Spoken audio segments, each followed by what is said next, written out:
Master exclusive story. ಉಪಮುಖ್ಯಮಂತ್ರಿ ಸ್ಥಾನಕ್ಕಾಗಿ ತೀವ್ರವಾಗಿ ಪೈಪೋಟಿ ನಡೀತಾ ಇತ್ತು. ಆದ್ರೆ ಡಿಸಿಎಂ ಸ್ಥಾನ ಇಲ್ಲ ಇಲ್ಲ ಇಲ್ಲ ಅಂತ ಕಾಂಗ್ರೆಸ್ನ ಹೈಕಮಾಂಡ್ ಹೇಳ್ತಾ ಇದೆ. ಡಿಸಿಎಂ ಸ್ಥಾನಕ್ಕೆ ಗುದ್ದಾಟ ನಡೀತಾ ಇತ್ತು, ತೀವ್ರವಾಗಿ ಘರ್ಷಣೆ ನಡೀತಾ ಇತ್ತು. ಈಗ ಡಿಕೆ ಶಿವಕುಮಾರ್ಗೆ ಹಬ್ಬ ದೂಟವಾಗ್ತಾ ಇದೆ. ಡಿಕೆ ಶಿವಕುಮಾರ್ ಸಂಪುಟದಲ್ಲಿ ಡಿಸಿಎಂ ಸ್ಥಾನಕ್ಕೆ ಹೈಕಮಾಂಡ್ ಬ್ರೇಕ್ ಹಾಕಿದೆ. ಡಿಸಿಎಂ ಸ್ಥಾನ ಕೊಡಲೇಬಾರದು ಅಂತ ಹೈಕಮಾಂಡ್ ನಿರ್ಧಾರ ಮಾಡಿದೆಯಂತೆ. ಬುಧವಾರ 10 ಮಂದಿ ಹಿರಿಯ ಸಚಿವರಿಗೆ ಪ್ರಮಾಣ ವಚನ. ಬುಧವಾರ 10 ಮಂದಿ ಹಿರಿಯ ಸಚಿವರು ಯಾರಿದ್ದಾರೆ ಅವರಿಗೆ ಮಾತ್ರ ಪ್ರಮಾಣ ವಚನ. ಡಿಸಿಎಂ ಹುದ್ದೆಗಾಗಿ ಭಾರಿ ಪೈಪೋಟಿ ಏರ್ಪಟ್ಟಿತ್ತು. ಡಿಸಿಎಂಗಾಗಿ ಕಿತ್ತಾಟವನ್ನ ನೋಡೋದಕ್ಕಾಗ್ರೆ ಯಾರು ಬೇಡವೇ ಬೇಡ ಅಂತ ಹೈಕಮಾಂಡ್ ತೀರ್ಮಾನ ಮಾಡಿದೆ.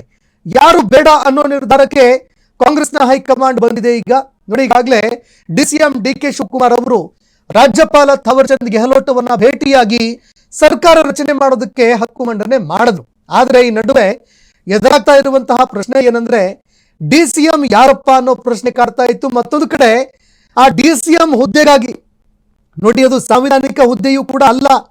ಈ ಪ್ರಜಾಪ್ರಭುತ್ವ ವ್ಯವಸ್ಥೆಯಲ್ಲಿ ನಮ್ಮ ಸಾಂವಿಧಾನಿಕ ಹುದ್ದೆಗಳಲ್ಲಿ ಅದಕ್ಕೆ ಮಾನ್ಯತೆನೇ ಇಲ್ಲ. ಆದರೂ ಕೂಡ ಡಿಸಿಎಂ ಹುದ್ದೆಗಾಗಿ ತೀವ್ರವಾಗಿ ಪೈಪೋಟಿ ನಡೀತಾ ಇತ್ತು. ಹೋಲಿಕೆಗಾಗಿ ಕೊಡುವಂತಹ ಒಂದು ಸ್ಥಾನ ಅದು ಪರ್ಯಾಯವಾಗಿ. ಆದ್ರೆ ಈಗ ಬೇಡವೇ ಬೇಡ ಅಂತ ಆ ನಿರ್ಧಾರಕ್ಕೆ ಕಾಂಗ್ರೆಸ್ ಹೈಕಮಾಂಡ್ ಬಂದಿದೆ ಅನ್ನೋ ಮಾಹಿತಿಗಳು ಲಭ್ಯವಾಗ್ತಾ ಇದೆ.